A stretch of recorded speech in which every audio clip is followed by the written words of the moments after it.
Force on a massless पुली।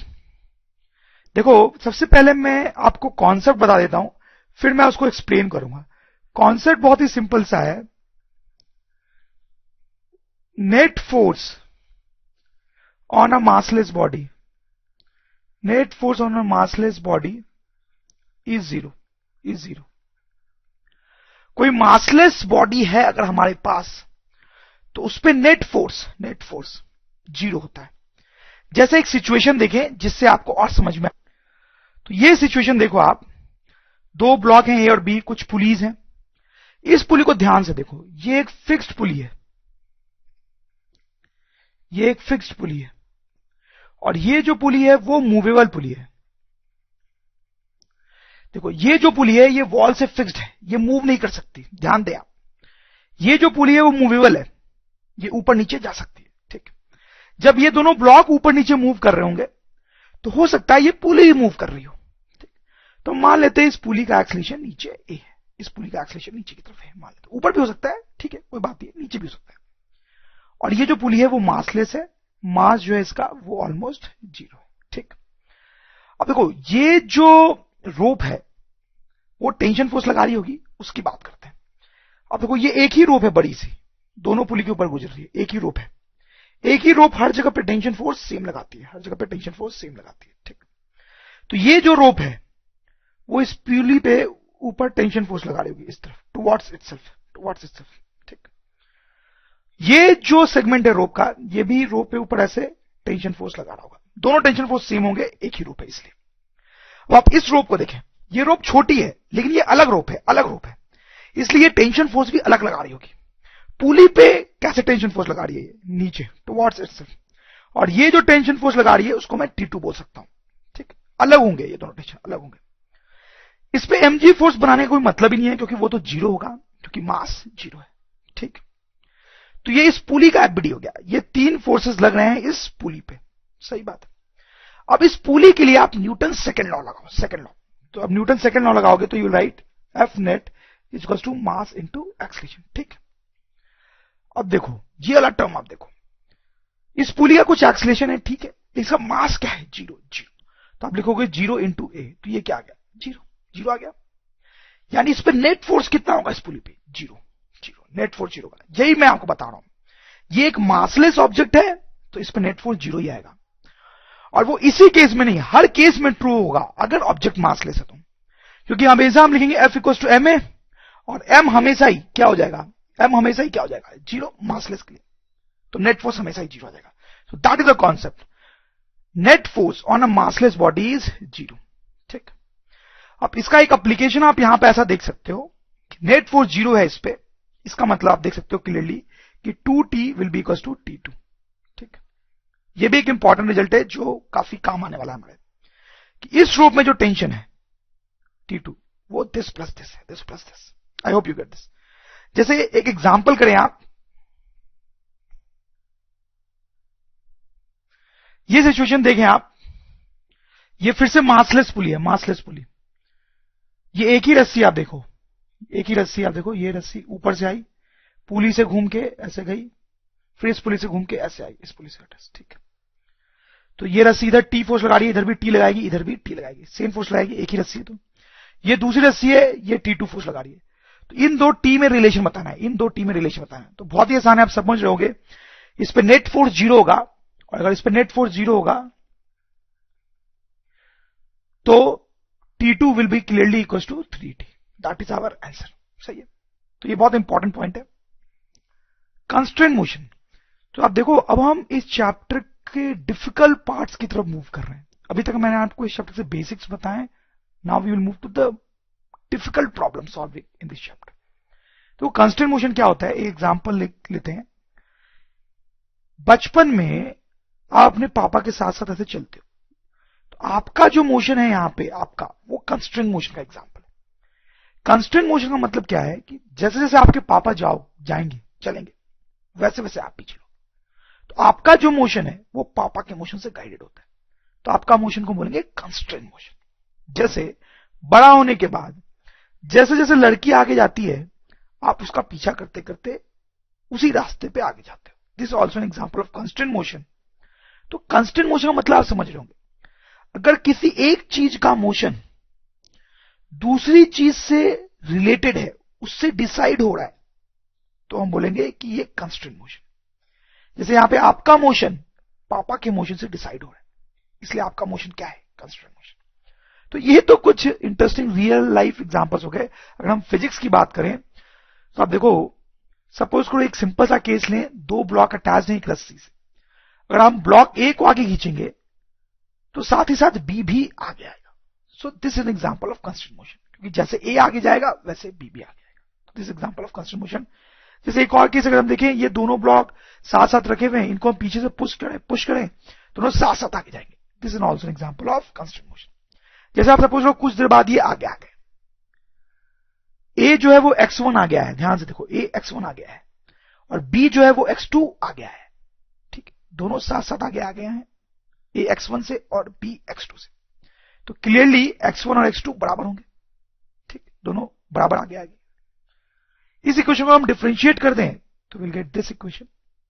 सही बात है, वेलोसिटी इक्वल होगी दोनों की, और वेलोसिटी वाली इक्वेशन को हम डिफरेंशिएट कर दें तो विल गेट कि दोनों का एक्सेलरेशन भी सेम होगा, मतलब दोनों का डिस्प्लेसमेंट सेम होगा, दोनों की वेलोसिटी सेम होगी और दोनों का एक्सेलरेशन सेम होगा। सही बात है, ऐसा होना चाहिए क्योंकि दोनों साथ साथ चल रहे हैं। ठीक, तो ये जो इक्वेशंस हैं यहां पे, उनको हम बोलते हैं कंस्ट्रेंट इक्वेशन। इसके मोशन को बोलेंगे कंस्ट्रेंट मोशन, उससे रिलेटेड ये जो इक्वेशंस है उनको बोलेंगे कंस्ट्रेंट इक्वेशन।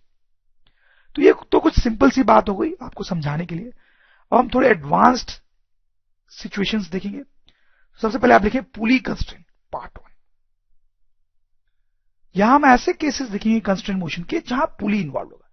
जैसे एक बहुत ही सिंपल सा केस अगर मैं आपको बताऊं, first of all to start with, तो सपोज करें ये एक पुली है और उससे हैंग करते ये दो ब्लॉक है। एटवुड मशीन है, देख चुके हैं हम ये सिस्टम पहले, बहुत ही सिंपल सा सिस्टम है। अब ये जो ब्लॉक भी है, सपोज करो वो XB अमाउंट से नीचे आता है, ये नीचे आता है, ये नीचे आता है। तो क्या लगता है इसके बारे में? क्लियरली आपको लग रहा होगा कि ये ऊपर जाएगा, अगर ये नीचे आएगा तो ये ऊपर जाएगा। सपोज करो हम लिख रहे हैं कि ये X से ऊपर जा रहा है, तो ये भी आपको बहुत आसानी से दिख रहा होगा कि X से will be equal to XB। बहुत क्लियर है, यहां पे कॉमन से आप बोल सकते हो कि ये जितना नीचे आएगा, अगर ये 2 मीटर नीचे आएगा तो ये 2 मीटर ऊपर जाएगा। सही, तो ये जो इक्वेशन है वो कंस्ट्रेंट इक्वेशन हो गई इस सिचुएशन के लिए। और आप देख सकते हो ये बहुत ही सिंपली हमने डिराइव कर ली। इसको डिफरेंशिएट करके हम लिख सकते हैं velocity of A equals to velocity of B, और फिर डिफरेंशिएट करके acceleration of A equals to acceleration of B. These are my constraint equations. तो ये बहुत ही सिंपल सिचुएशन थी। तो इस केस में दोनों ऑब्जेक्ट के मोशन को हमने रिलेट कर लिया कि ये अगर 2 मीटर से नीचे आएगा तो ये भी 2 मीटर से ऊपर जाएगा। लेकिन कुछ केसेस बहुत कॉम्प्लिकेटेड हो सकते हैं, जैसे ये प्यारा सा मासूम सा केस देखो आप, इसमें ये 3 ब्लॉक्स हैं और बहुत सारी पुलीज और रूप्स हैं। क्या लगता है आपको, क्या इन तीनों के मोशन को रिलेट कर सकते हो? अगर मैं आपको बता दूं कि ये 2 मीटर से नीचे गया है, तो आप क्या बता पाओगे ये कितना ऊपर या नीचे गया, या ये कितना ऊपर या नीचे गया? दिस इज वेरी डिफिकल्ट, नहीं बता पाओगे आप। ये बहुत सिंपल केस था इसलिए आप बता पा रहे थे, इसमें नहीं बता पाओगे क्योंकि ये बहुत कॉम्प्लिकेटेड केस है। तो हमें एक मेथड चाहिए जिसके हेल्प से हम इन कॉम्प्लिकेटेड केसेस को भी आसानी से सॉल्व कर सकें। तो वही मेथड देखना हमारा एम है। तो बहुत सारे ऐसे मेथड्स होते हैं जिनके हेल्प से हम ऐसे कॉम्प्लिकेटेड क्वेश्चंस को सॉल्व कर सकते हैं, कई सारे मेथड। तो उसमें जो सबसे आसान मेथड होता है यूज करने के हिसाब से, उसको बोलते हैं virtual work method. Virtual work method ये सबसे आसान मेथड होता है। तो ये मेथड हम पढ़ने वाले हैं यहां पे। अगर कहीं पे आपने कोई और मेथड पढ़ा है तो भी घबराने की बात नहीं है, हर मेथड से आंसर एग्जैक्टली सेम आता है। And this is the best method. सबसे पहले हम देखेंगे वर्क क्या होता है। वर्क, हालांकि ये चीज क्या है ये हम बहुत डिटेल में आने वाले एक चैप्टर में देखेंगे, बट अभी हम बस थोड़ा सा देखेंगे जितना हमें काम। सपोज करो कि एक ब्लॉक है, उस पे इधर फोर्स लग रहा है 100 न्यूटन का और से F1, और इधर एक फोर्स लग रहा है से F2 और वो 20 न्यूटन का। ठीक, और इन दोनों फोर्स के लगने के कारण ये ब्लॉक इधर आ जाता है से बाय डिस्टेंस ऑफ x। ठीक, तो हम बोलेंगे यहां पे work done by force F1, हम बोलेंगे F1 फोर्स का जो वर्क डन है that is the value of force into displacement block का डिस्प्लेसमेंट XY, तो यह आ जाएगा 100x। Very simple. और हम बोलेंगे ये जो फोर्स है F2 उसका वर्क डन है minus value of force into displacement, तो दिया जाएगा -20x। सो देखो फोर्स अगर आपको निकालना है तो that is force into displacement, sorry work अगर आपको निकालना है तो that is force into displacement.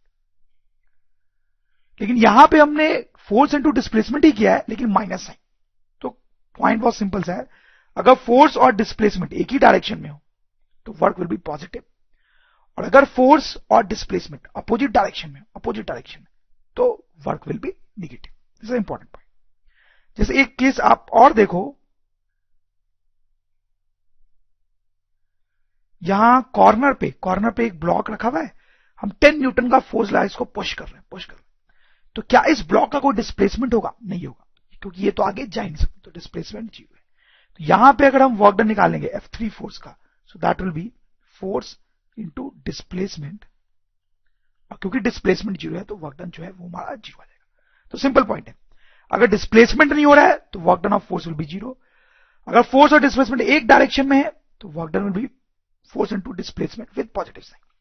Force और डिस्प्लेसमेंट अपोजिट डायरेक्शन में है तो work done will be force into displacement with negative sign. फिर एक कॉन्सेप्ट हम यहां पे यूज करेंगे that is total work done by a rope is equal to 0, total work done by a rope equal to 0। इस concept को बहुत detail में हम आगे आने वाले चैप्टर्स में देखेंगे, बट अभी आप बस इतना सोच सकते हो कि यार वर्क कौन कर सकता है? ऐसी चीज जिसके पास एनर्जी हो, ठीक है। जैसे मैं एक एनर्जेटिक इंसान हूं तो मैं बहुत वर्क कर सकता हूं, आप एनर्जेटिक हो, आप वर्क कर सकते हो। लेकिन एक रोप के बारे में सोचो, रोप कोने में कोई रोप पड़ी है, ऐसे कोई रोप पड़ी है, इसके पास क्या एनर्जी है जो ये वर्क कर सकती है? इसके पास कोई एनर्जी नहीं है, ये वर्क नहीं कर सकती। किसी कोने में कोई चेयर रखी हुई है, वो चेयर के पास क्या एनर्जी है जो वर्क कर सकती है? वो कोई वर्क नहीं कर सकती। तो वही सॉर्ट ऑफ लिखा जा रहा है कि total work done by a rope will be 0। तो क्रूड वे में आप कुछ ऐसा समझ सकते हो। तो ये सिंपल सा एग्जांपल देखें आप, इसके हेल्प से हम वर्चुअल वर्क मेथड को सीखेंगे और बाद में फिर डिफिकल्ट क्वेश्चंस में अप्लाई करेंगे, ठीक। तो सपोज करो कि इन दोनों के डिस्प्लेसमेंट को हमें रिलेट करना है, इन दोनों के डिस्प्लेसमेंट को। तो हम क्या करेंगे, फर्स्ट स्टेप में, स्टेप 1 में हम क्या करेंगे, assume some displacement for both blocks, for all blocks. So दोनों ब्लॉक्स के लिए कुछ डिस्प्लेसमेंट आप एज्यूम कर लो। तो हम एज्यूम कर लेते हैं कि ये नीचे जाता है बाई XB, ठीक, और ये ऊपर जाता है बाई XA। सही भी लग रहा होगा आपको कि ये नीचे जाएगा तो ये ऊपर जाएगा, तो ऐसा एज्यूम कर लिया, ठीक। अब स्टेप 2 में क्या करेंगे हम, apply total work done by rope equal to 0। ये कॉन्सेप्ट हमने देखा है, उसको अप्लाई करेंगे, total work done by rope equal to 0। तो रोप का वर्क डन निकालने के लिए पहले मुझे यहां टेंशन फोर्स बनाना पड़ेगा। तो अब देखो, ये जो रस्सी है इस ब्लॉक पे ऊपर टेंशन फोर्स लगाएगी, इस ब्लॉक पे भी ऊपर टेंशन फोर्स लगाएगी, और कहीं पे टेंशन फोर्स लगा रही है क्या रोप? हाँ, इस पुली पे नीचे टेंशन फोर्स लगाएगी और इस पुली पे भी नीचे टेंशन फोर्स लगाएगी। सही बात है। हमें क्या करना है, वर्क, टोटल वर्क रोप का लिखना है, टोटल वर्क। अब देखो यहां पे रोप टेंशन फोर्स लगा के कितना वर्क कर रही है यहां पे। अब देखो T इंटू एक्स से force into displacement, positive sign के साथ। क्यों पॉजिटिव साइन? क्योंकि टेंशन फोर्स भी ऊपर लग रहा है और डिस्प्लेसमेंट भी हमने ऊपर लिया, दोनों सेम डायरेक्शन में, इसलिए पॉजिटिव। फिर यहां पे देखो, यहां पे भी टेंशन फोर्स लग रहा है, यहां पे वर्क क्या होगा, -T into XB, force into displacement. Minus sign क्यों? क्योंकि फोर्स ऊपर लग रहा है और डिस्प्लेसमेंट नीचे हो रहा है, अपोजिट डायरेक्शन में। तो हमने देखा था कि अगर ये दोनों अपोजिट डायरेक्शन में होते हैं, फोर्स और डिस्प्लेसमेंट, तो वर्क डन नेगेटिव होता है। तो वैसे ही किया। अब देखो टेंशन फोर्स यहां पर भी लग रहा है, यहां पर भी लग रहा है, लेकिन यहां का वर्क डन 0 होगा। क्यों 0 होगा? क्योंकि देखो ये जो टेंशन फोर्स है वो पुली पे लग रहा है, पुली पे, और पुली तो डिस्प्लेस हो नहीं रहा है, तो हमने देखा था एक केस में कि अगर डिस्प्लेसमेंट नहीं हो रहा है तो वर्क डन 0। वैसे यहां पर भी टेंशन फोर्स लग रहा है पुली पे, लेकिन उसी कारण कोई भी डिस्प्लेसमेंट नहीं हो रहा है, इसलिए 0। तो ये आ गया इक्वल टू 0। तो आप यहां पे देख सकते हो कि टेंशन फोर्स कैंसिल हो जाएगा and will get x a equal to x b. ये हमारी कंस्ट्रेन इक्वेशन आ गई। This is my constraint equation. सही है। ये बता रहा है कि ए और बी दोनों का डिस्प्लेसमेंट बराबर होगा, वो तो हमें ऑलरेडी पता ही है। तो हम सीख गए कि ये मेथड क्या है। अब देखो इस क्वेश्चन में ये मेथड और भी तरीकों से लगाया जा सकता था। जैसे आप देखो, आप समझ जाओगे मेरी बात। तो इसमें फिर से हम स्टेप 1 अप्लाई करते हैं। स्टेप 1 फिर से अप्लाई करते हैं। Assume some displacement for all the blocks. दोनों ब्लॉक के लिए कुछ डिस्प्लेसमेंट एज्यूम करना है। तो इसमें यह इंपॉर्टेंट है कि हम डिस्प्लेसमेंट किसी भी डायरेक्शन में एज्यूम कर सकते हैं, किसी भी डायरेक्शन। जैसे सपोज करो इसके लिए मैंने फिर से नीचे ही कर लिया एज्यूम, और इसके लिए भी नीचे ही एज्यूम कर लिया। सपोज करो दोनों का डिस्प्लेसमेंट नीचे एज्यूम कर लिया। हालांकि हमें पता है कि ऐसा नहीं हो सकता। ये अगर नीचे जा रहा है तो ये डेफिनेटली ऊपर ही जाएगा, नीचे नहीं जा सकता। तो सपोज करो हमने गलत एज्यूम कर लिया। ठीक है, अब देखते हैं क्या होता है। ठीक, तो स्टेप 2 करते हैं हम। स्टेप 2 में क्या करेंगे हम? Apply this equation, total work done by force equals total work done by rope equals to 0। Total work done by rope equals to 0, ये इक्वेशन अप्लाई करते हैं। ठीक, तो उसके लिए पहले फिर से यहां पे टेंशन फोर्स बना लेते हैं। ये रस्सी ऊपर टेंशन फोर्स लगाएगी ऐसे, और यहां पे भी टेंशन फोर्स ऊपर ऐसे। पुली पे टेंशन फोर्स लगा रही होगी, लेकिन उसको बनाने का कोई मतलब नहीं है, क्योंकि वर्क कितना होगा उसका 0। अब ये जो टेंशन फोर्स है वो कितना वर्क कर रहा है, पहले इसको देखो। ये टेंशन फोर्स कितना वर्क कर रहा है, पॉजिटिव या नेगेटिव? नेगेटिव। फोर्स ऊपर, डिस्प्लेसमेंट नीचे, तो work done will be minus T into x. ये टेंशन फोर्स कितना वर्क कर रहा है, पॉजिटिव या negative? Negative, minus T into x b. ठीक है, टेंशन ऊपर, डिस्प्लेसमेंट नीचे, this should be equal to 0। So देखो यहां से हमारे पास आ जाएगा minus x a equals minus x a into minus x b equal to 0। Tension cancel हो गया, तो from here will get x a equals to minus x b. ये इक्वेशन आ जाएगी। ठीक, अब देखो ये कंस्ट्रेंट इक्वेशन आई है यहां पे, ये कंस्ट्रेंट इक्वेशन आई। अब देखो पहले अलग कंस्ट्रेंट इक्वेशन आई थी, और अब अलग कंस्ट्रेंट इक्वेशन आई, अलग कंस्ट्रेंट इक्वेशन आई। लेकिन ये गलत नहीं है, ये मैं आपको बताना चाहता हूं। ये गलत नहीं है, ये अभी भी सही है। देखो कैसे, देखो पहले इसको एनालाइज करते हैं। सपोज करो x a is equal to 2 metre. ठीक, एक्स ए हमने बोल दिया 2 मीटर। तो एक्स ए 2 मीटर बोलने का मतलब है, सॉरी एक्स ए नहीं एक्स बी, हमने बोल दिया एक्स बी 2 मीटर है। तो एक्स बी 2 मीटर है, मतलब ये जो ब्लॉक है बी वो नीचे जा रहा है 2 मीटर से। ठीक, तो इस इक्वेशन के हिसाब से एक्स ए कितना आएगा, एक्स ए वो एक्स बी के बराबर आएगा, मतलब वो भी 2 मीटर आएगा, वो भी 2 मीटर आएगा। तो इसका मतलब है कि ये जो है ये 2 मीटर ऊपर जाएगा, 2 मीटर ऊपर जाएगा। सही बात है। यहां पे देखो, यहां पे अगर हम बोलते हैं कि एक्स बी 2 मीटर जाएगा, एक्स बी 2 मीटर जाएगा, मतलब ये नीचे आ गया 2 मीटर से। ठीक है, तो इस इक्वेशन के हिसाब से ध्यान देना आप, एक्स ए कितना आएगा, minus of x b, minus x b, minus मतलब माइनस 2 मीटर, माइनस 2 मीटर। अब देखो यह माइनस 2 मीटर का मतलब क्या है कि ए जो है वो 2 मीटर जाएगा opposite to the direction we have assumed. देखो इस नेगेटिव साइन का मतलब है कि displacement is opposite to assumed direction, assumed direction. ठीक, मतलब हमने मान रखा है कि ये नीचे जाएगा, लेकिन इसका डिस्प्लेसमेंट माइनस 2 आ रहा है, मतलब एक्चुअली में ये ऊपर 2 मीटर जा रहा है। ये मतलब इसका तो सही आया ना, ये नीचे 2 मीटर गया तो ये 2 मीटर ऊपर जा रहा है। सही है।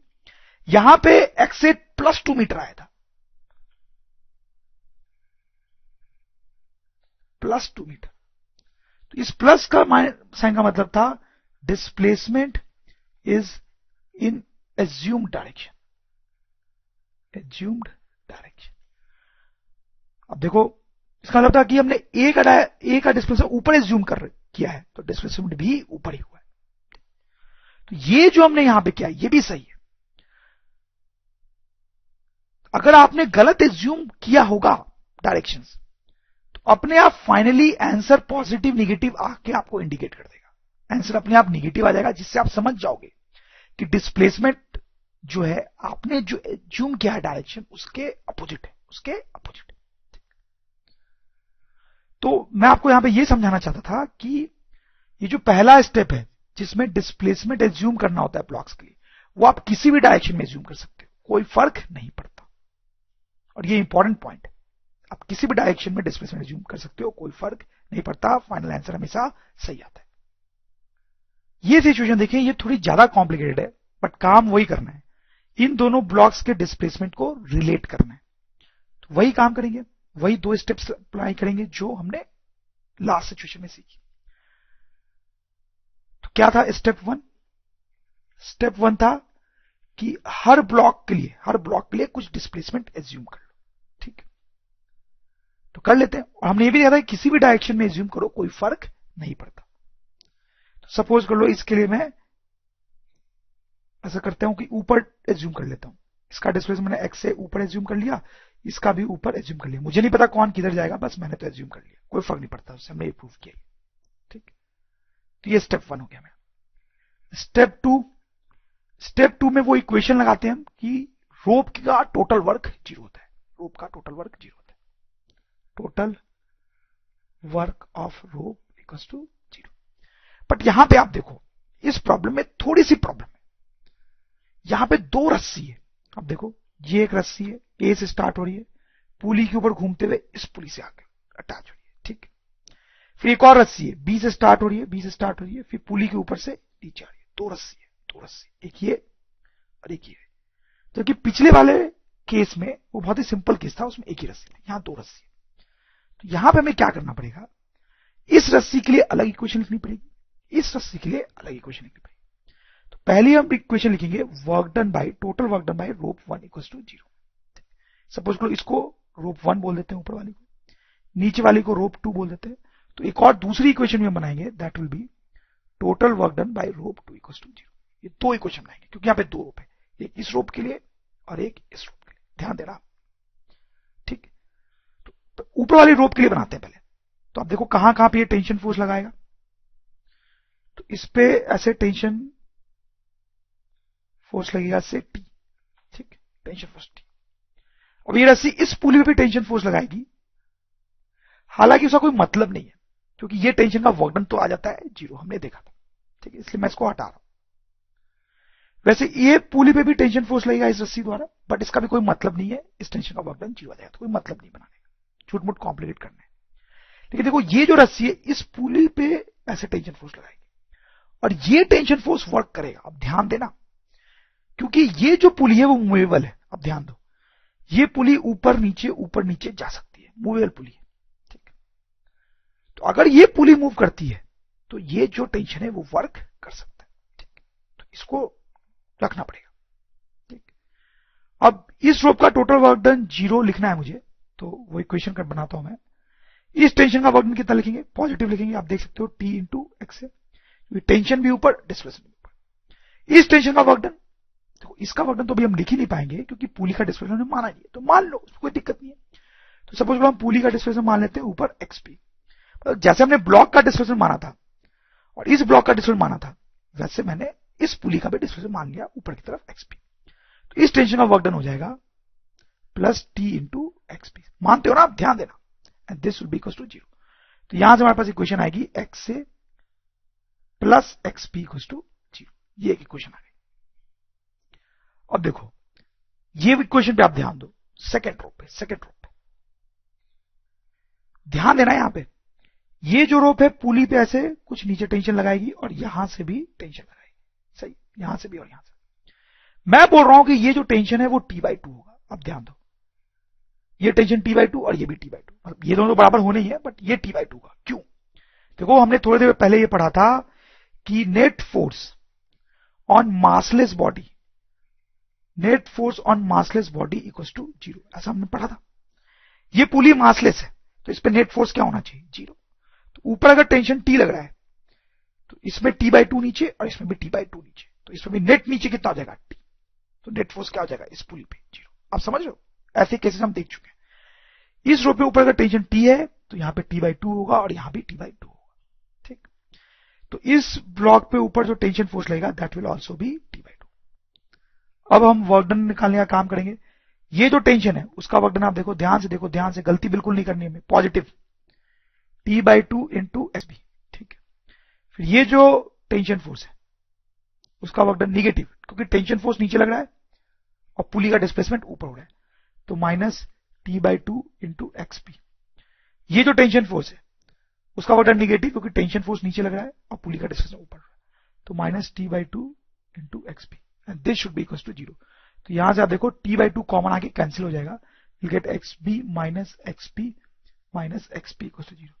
तो यहां से आ रहा है 2XP इक्वल टू XP, ये इक्वेशन आ गई। ठीक है, तो ये मेरी इक्वेशन 1 आई एक रूप से और ये इक्वेशन आई सेकेंड इक्वेशन रूप 2 से।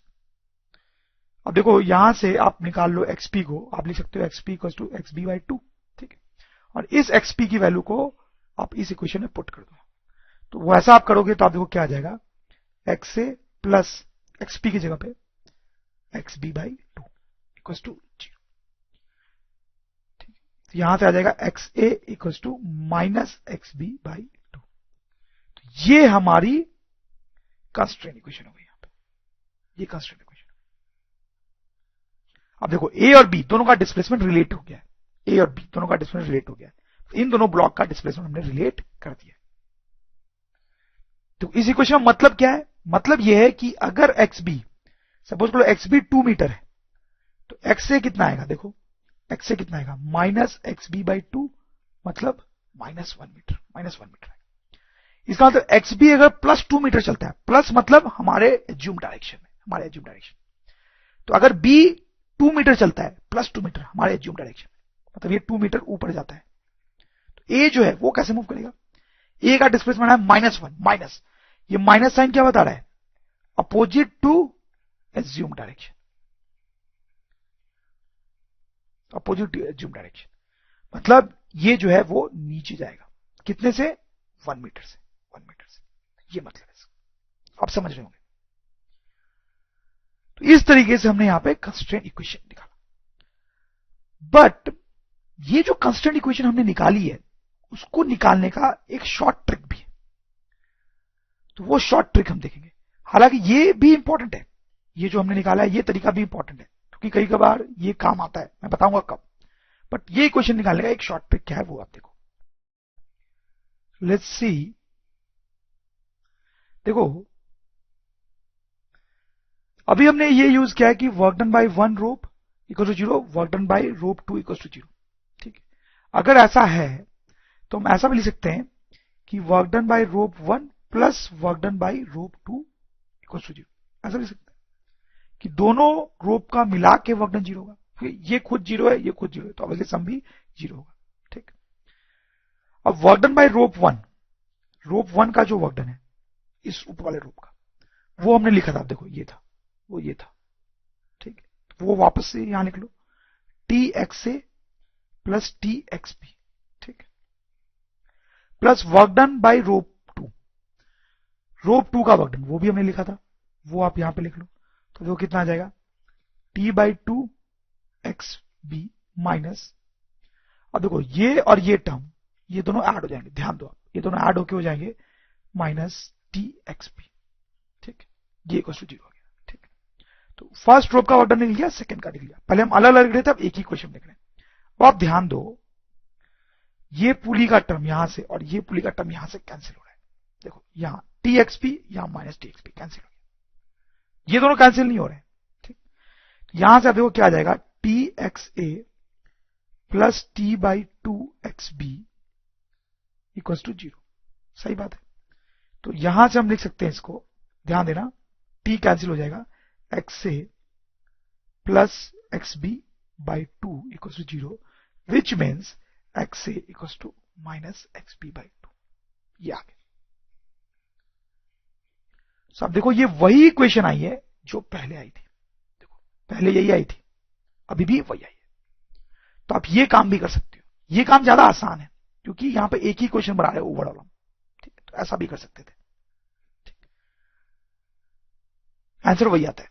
इसमें एक और बात नोटिस की जा सकती है, देखो ये पुली का जो टर्म है, पुली का टर्म वो तो कैंसिल हो गया, इसका मतलब ये है कि अगर हम पुली के टर्म को नहीं भी लिखते तो कोई फर्क ही नहीं पड़ता, क्योंकि पुली का टर्म तो ऐसे भी कैंसिल हो गया ना।